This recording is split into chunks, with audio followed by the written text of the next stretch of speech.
qabsoon ammaan booda hadhaadha. Maaltu hadhaa isa taasisa? Yeroo nuu kennamte yeroo gabaabduudha. Tokko lammaffaa ummata cal jedhee ciisee nu laalu miti. Waan barbaanne akka barbaannetti tonu yoo jennu ciisee nu laalu miti. Nu dhaggeeffatu miti ummanni kun. Ummata barcumni nu irra teenyu barcuma akkasumatti nu baatee irra teenye oollee bullatoon ta'in barcuma abidda of jalaa qabdu barcuma nama gubuudha. Barcuma nama gubu kanarra yoo hojjenne irra oollee buluu dandeenya.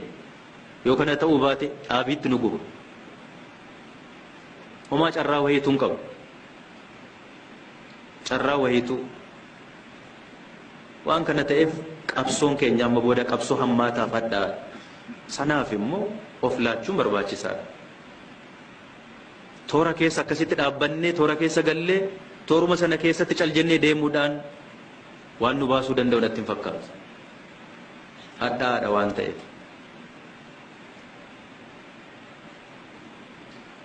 Kan biraa wanti ilaalamuu qabu, wanti hubatamuu qabu biyya kana sirna federaalizimii kana keessatti sirna federaalizimii kana kan uume keessaa tokko gahee guddaa qaba. Sirna federaalizimii kana mitiiti takka takka gahee nuyi qabnu dagannee irraanfannee hojii hojjennes haalli itti nuyi itti dhiisnutu jira. Biyya kana mataasaa biyyi kun biyyi Itoophiyaa jedhamtu kun akka isheen uumamtu gochuu keessatti sabni kun uummanni kun gahee qaba. Gahee qaba. Sirna federaalizimii kana uumuu keessattis gahee qaba. Federeeshinii kana keessattis waan nu malu waan nu ta'u argachuudhaaf qabsaa'uu yommuu jennu tokko kana sirna uumuu duwwaatu hin ta'in sirni nu uumne sun uummata keenyaaf sirna mijaa'u sirna fayyadu taasisuu qabnaadha. Yoo kana jennu sirna federaalizimii kana keessatti rakkoo wayiitu nu mudachuu hin danda'u nu qunnamuu hin danda'u.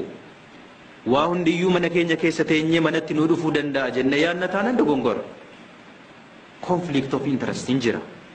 Neechariidhuma sirna akkasiiti federeeshinii keessatti. Faayidaa keenyaaf falmannee faayidaa keenyaaf qabsoofnee faayidaa keenya yommuu jennu faayidaa uummata kanaa eegsisuun kabachiisuun barbaachisaadha. Kana jechuun waa biraa ta'uu jechuu miti. Tokko tokko kan dogoggoraa jiru.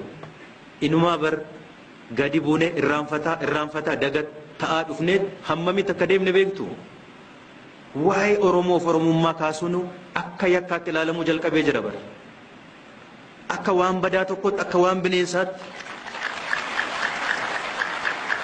akka ati waan biraa taate ilaalamuu jalqabee jira. No. Kanaan miti kan nuti qabsoofnu. Yeroo kamiyyuu waltajjii kamirrattiyyuu ifa baanee dubbachuun barbaachisaadha. Nurra jiraata. Nu yoo nuun dubbanne eenyu dubbata? Nuyi bakka bu'aa uummata kanaati erga jenne uummata kanaaf eenyu yoo nu hin dubbanne kan dubbachuu danda'u. Kana qabsaa'uun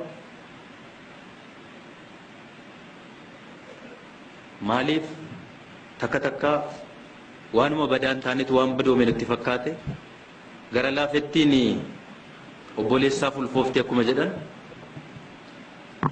waan akkas ta'uudhaaf deemaa jirru fakkaata. No, we don't have to be shy. Mirga ummata kanaaf dhaabbanne hin qabsoofne erga jennee qabsaa'uu danda'uu qabna. Qabsaa'uu danda'utu nurra jira. Deddeebisnees walitti dubbanne. Gurmuu qabsaa'otaa kan jedhamne bar jijjiiramaaf waa biraa miti. Qabsaa'uun kan nu barbaachise jijjiiramaaf. For change jijjiiramaaf waa biraa miti. Yoo hojjenne jijjiirra. Yoo teenye hin banne. Biyya balleessine. Ammas rakkoon uummanni keenya qabu rakkoo bal'aadha. Rakkoo bal'aa dhugaadha jijjiiramni nuyi finne jira rakkoo bal'aa hiyyummaa bal'aatu jira uummata keenya keessa wanti nu qaanessu ammallee baay'eetu jira garuu immoo waan hojjetu gaaf tokko jijjiirama naa fidu jedhee abdiidhaan kan nu eeggatu abdiidhaan kanaaf dhaabbanne haa hojjennu akkuma kaleessa waadaa walii galle waadaa walii galuun sagal walii kalaqachuun mataa isaatiin gahaa miti hojjennee argamuudhaan hojjennee jijjiirama qabatamaa finnee argamu yoo kana taane uummanni keenya nu kabajuu miti mataatti nu baate agarree jirra seenaa keenya keessatti waan xinnaa hojjennee mee waggaa 27 duuba deebi'aa yaadadhaa waggoota 3 4 5 keessatti waan gaarii yommuu hojjennu ummanni keenya hammam akka inni mataatti nu baate hin beekna agarreerra kanas waan dhamdhamne hin beekna miti yoo immoo karaarraa kaahannu muguu jalqabnu immoo hammam akka inni nu adabus agarree jirra kanaa ol wanti barnootaaf muuxannoo ta'uu danda'u hin jiru waan ta'eef an qulqulluu